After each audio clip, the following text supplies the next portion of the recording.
What's up, everyone? It's your boy Carcino here, and let's talk about it. And I wish I had better news. Former NBA Commissioner David Stern has passed away. He's gone at the age of 77. He's survived by his two children, and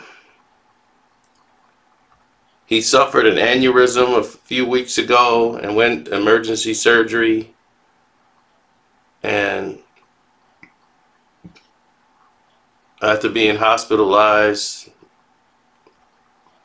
for a few weeks, they announced that he had passed.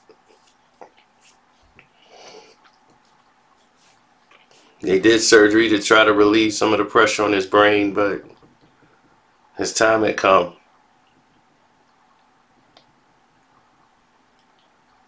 But for those who didn't know about him, I spoke about him a lot.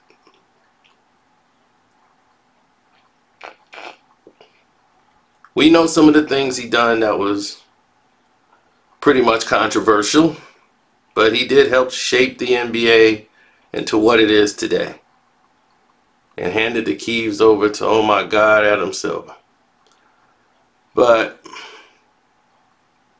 Stern, unlike any other commissioner, is a basketball guy. He understood the game of basketball. Unlike any commissioner, everyone knows the business part of it, but he actually loved the game and knew how the game should be played.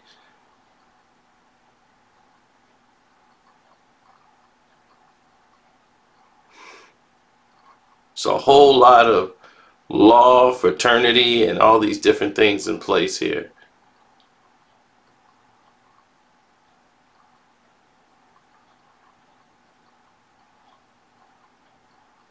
You know, the free agency rule came into play. When he got there and decided to come in the 1980s, he was vice president of the NBA. Okay? When he got there, here's what many of you didn't know. The NBA was a drug cesspool. Cocaine had infected the entire NBA in the 70s. You just had everybody playing on cocaine, coked out in practice, passing out sleep during the afternoon because they had been up all night doing cocaine. It was so rampant in the NBA in the 70s, and when they brought in the ABA teams and everyone else, that they were too busy spending time and money on cleaning people up.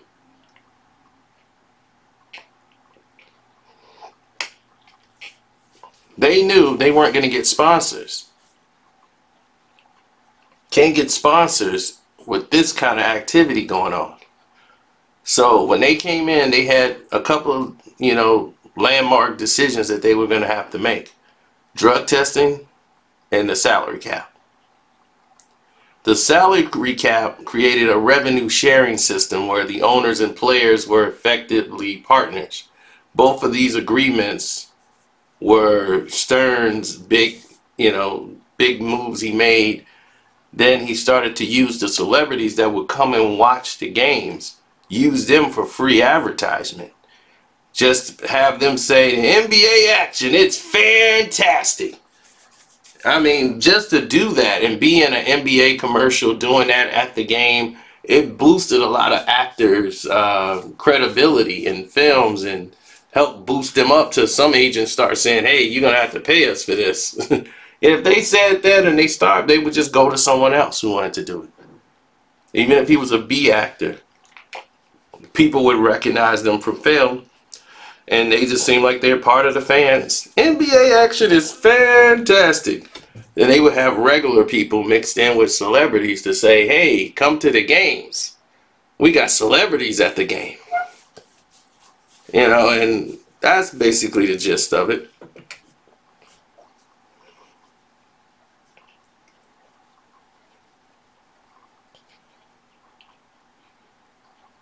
And David Stern, man, is one guy who came up with a lot of creative activities for the NBA, man. It's a sad day. It really is. But one of his biggest things he did was help create the NBA into what it is now. You know, I mean, he relocated some teams to try to boost revenue. Some things I didn't like was the NBA dress code, which they've gotten rid of that, thank God.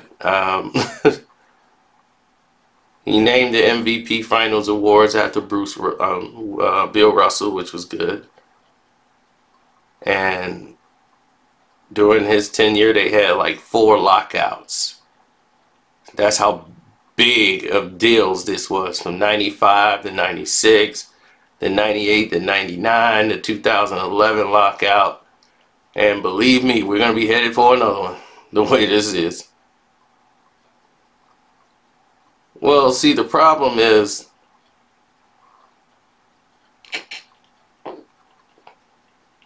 Stern was such a basketball guy.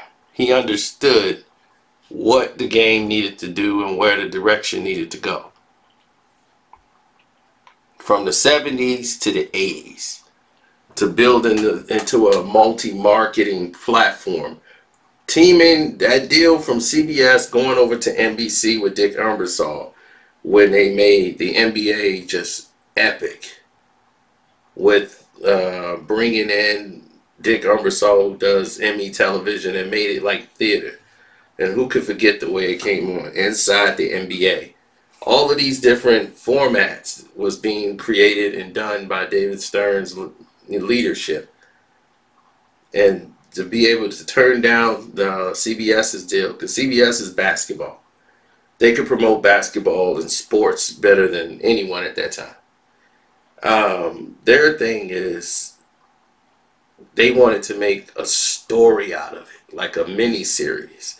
Michael Jordan, you know, it's the mini series, his quest to become an NBA champion and the drive. So Michael and the Bulls became the star. And the whole NBA, everyone else was just catering to what Michael wanted to do. And this is how the 90s was going to be played out, through Michael Jordan. And that's how NBC wanted it when they did the deal in 1990.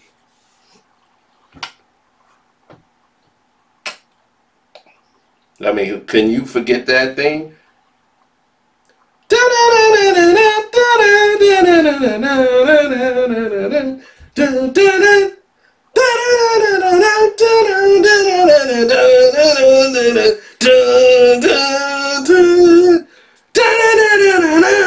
I mean, when you see that come on, they have it on YouTube now. If you go look at the NBA on NBC, the way it used to come on, in case you were so young when that happened, go back and listen to that. And you ain't going to be hyped to watch the game. That's better than what it is now. You see all that, you be ready for the game. That was genius. That was a huge move at the time and very genius for the NBA. I mean, the New York Knicks corruption to get Patrick Ewing in 1985, that was, you know, hey, it is what it is. I'm not going to say Stern didn't have his days. You know, it was part of what the NBA wanted to do. Now, the NBA used like a system where they had like 7 envelopes representing 7 teams with the worst records, mixed in with a tumbling system, like the lottery or something. Then they're going to draw Stern one at a time to determine which clubs would get the #1 pick or up to the 7th pick. And with these envelopes that they used to do, now you know, we got the ball system going on now. But back then it was the envelope system. So when drawing the envelope for the first pick, Stern went with one with the bent corner. Now when he opened that one with the bent corner, it revealed the New York Knicks logo was inside. That fueled everybody's speculation that the draft was fixed with the theory that the NBA wanted to send Patrick Ewing to the Knicks to increase the ratings for their large television market, to make the Knicks, you know, a contender and have people tune in. He went to Georgetown. Having him go to the Knicks was right where they needed Patrick Ewing to go. And of course it was set up for that to happen. I mean, it's typical. That's the NBA, you know. It's just that once Stern started to go into the 2000s, and this is where he was getting out of touch. And it was time for him to pass the reins over to someone, because he did not understand this young hip hop, you know, this new era that your young athletes all coming into the league are. You can't submerge them, even though you don't like hip hop. Hip hop is infecting your league because this is what they are listening to. And it's not just young black youth from the ghetto. Your rich white boys are listening to it too, in their colleges and dorms. The music is everywhere. You can't block and ostracize people out of it. So he was fighting Kobe Bryant for making a rap record. He was fighting, you know, and it wasn't like he had a problem with rap. He had a problem with the culture. Tattoos, you know, he was really old fashioned. You know, Dennis Rodman was going to be kicked out of the league if he had a tattoo. You know, you couldn't have tattoos anymore. You know, that was taboo. And to see Dennis Rodman with all these tattoos, he was only allowed to have as many as he did because he played for the Bulls with Michael Jordan. But they're afraid the sponsorships are going to walk away. It was a different time back then. Now everybody's got them. Allen Iverson comes in with no tattoos, basically, maybe one or two. Next thing you know, he's got a sleeve, and now everybody's got to have a sleeve like AI. So all these guys got tattoos now in the league. It's just ridiculous. But anyway, that's what they chose to do. And he had to weather that storm because he was out of touch a little bit with what was going on. And of course, the Chris Paul situation, videoing the trade, and all of these different things that transpired, the Isaiah Thomas thing. He was involved in a lot that he had to deal with. But the dream team putting the NBA into the Olympics, that was huge for the league. It made a lot of money. It brought in a lot of success and showcased the NBA on an international scale. And that was very key.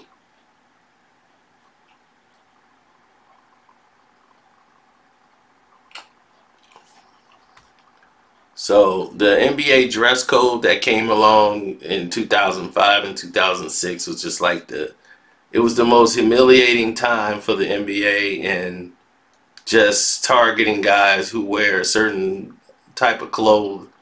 That's when the league went completely overboard. Trying to make people dress custom to, based off appearances and things like that. That was their way of trying to control people like Allen Iverson and everyone else. No more baggy jeans and caps. Like, this was what was hurting the league. And people, what they're wearing to the game.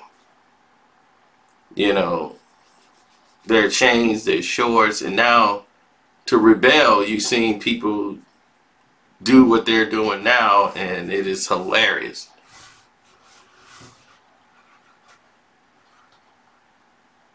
You know, and guys had to go and wear suits, and it was ridiculous.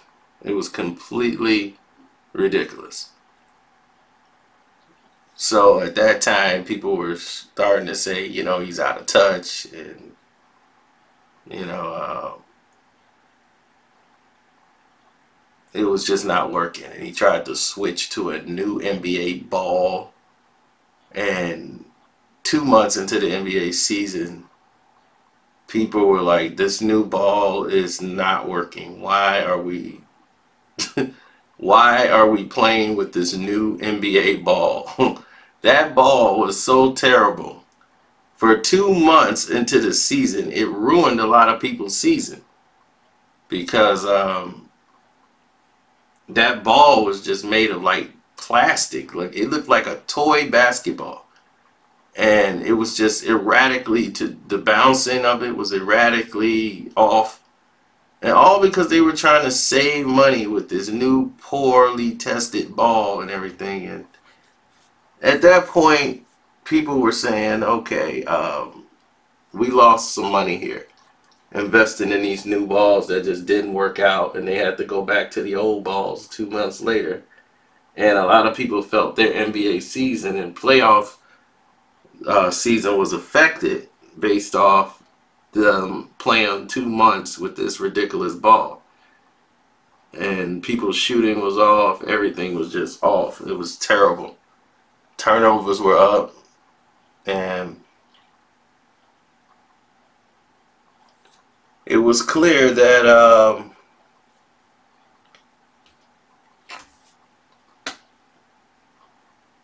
situations had happened, and it was time for David Stern to turn it over to someone. And Lord and behold, he turned it over to Adam Silver, who was with him a lot during this. Adam Silver has been there. He was just a guy behind the scenes. He was a businessman.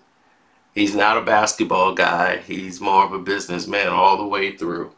And it shows. And when you see all the rules now that's in the league, and a lot of decisions that are being made now are not basketball favorable.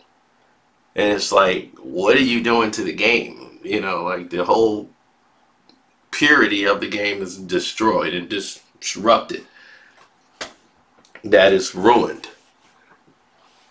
And because the game and the foundation of it is ruined, it's not, it's, I don't know what to call it anymore. I just call it NBA. That's about all I can call it. I can't even call it basketball no more. So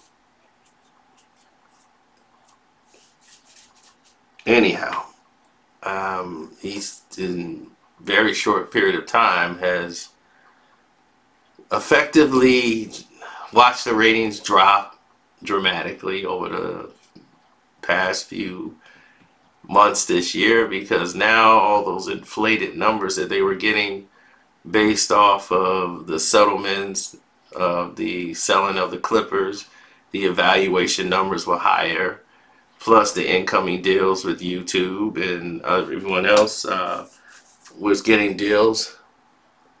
Those things being in place changed the NBA, and now we're seeing that, you know, go in the direction it's going.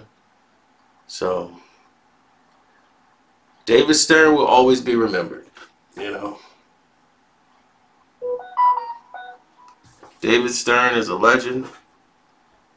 David Stern helped turn this league into what it is, and well, he helped grow it and market it.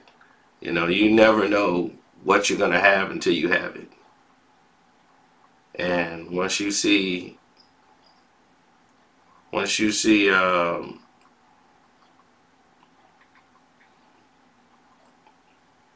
once you see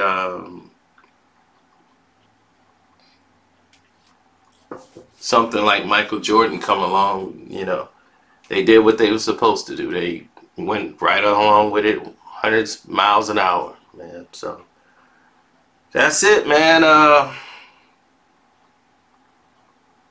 David Stern, he was basically suffered a brain aneurysm, had surgery, and he had bleeding on the brain, and they stopped it, but it didn't look like he was slowly improving, and they thought, and I think he kind of regressed again. So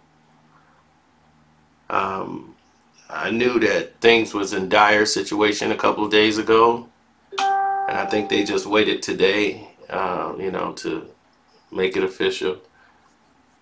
So rest in peace to his family, friends, and I'm quite sure the league is going to honor him very well today. And you know, furthermore, thank you for your time of listening. This is Carcino. I'm out.